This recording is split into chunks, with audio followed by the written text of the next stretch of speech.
बीरबल और पानवाला। एक दिन अकबर को पान खाने की तलब हुई। उन्होंने अपने खास पान वाले को बुलवाया और उससे पान पेश करने को कहा। पान वाले ने बिना देर किए पान बनाया और उसे अकबर को दे दिया। अकबर ने चुपचाप पान खाया। फिर पानवाले से बोले, जाओ आधा किलो चूना लेकर आओ। पानवाला तुरंत दुकान की ओर भागा। जिस रास्ते से वह दुकान की ओर जा रहा था, उसी रास्ते से बीरबल महल की ओर आ रहा था।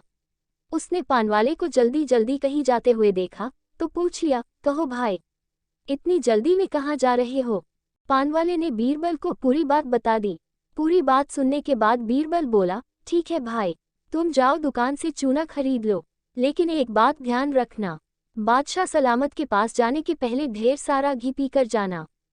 पानवाले को बीरबल को ये बात समझ नहीं आई। उसे हैरान देखकर बीरबल बोला, हैरान मत हो, मैंने जैसा कहा है वैसा ही करो। मैं भी राजमहल पहुंच रहा हूँ, वहां तुम्हें पूरी बात बताऊंगा। पानवाला बीरबल के कहे अनुसार ढेर सारा घी पीकर अकबर के पास पहुंचा। वहां पहुंचकर उसने आधा किलो चूना उनके सामने पेश किया। चूना देखकर अकबर ने पानवाले को आदेश दिया, ये पूरा चूना तुम्हें अभी हमारे सामने खाना होगा। अकबर के आदेश का पालन करते हुए पानवाले ने पूरा चूना खा लिया। चूना खाने के बाद भी जब वह सही सलामत अकबर के सामने खड़ा रहा तो अकबर को हैरानगी हुई। उन्होंने पूछा, इतना सारा चूना खाने के बाद भी तुम सही सलामत कैसे हो? तब पानवाले के बताया कि वह ढेर सारा घी पीकर आया है और ऐसा उसने बीरबल के कहने पर किया है। अकबर ने बीरबल की ओर नज़र घुमाई तो बीरबल बोल पड़ा, जब मुझे पानवाले ने बताया कि पान खाने के बाद आपने बिना कुछ कहे उसे आधा किलो चूना लाने के लिए कहा है, तो मुझे शक हुआ कि गलती से उसने पान में ज़्यादा चूना डाल दिया होगा और आपके मुंह में छाले हो गए होंगे।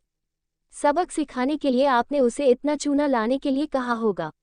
हुजूर, इतना चूना खाने के बाद बेचारा पानवाला जान से जाता। माना इससे गलती हुई, पर इतनी बड़ी सजा का हकदार ये नहीं था, इसलिए मैंने चूने का असर कम करने के लिए इससे घी पीकर आपके सामने हाजिर होने को कहा था।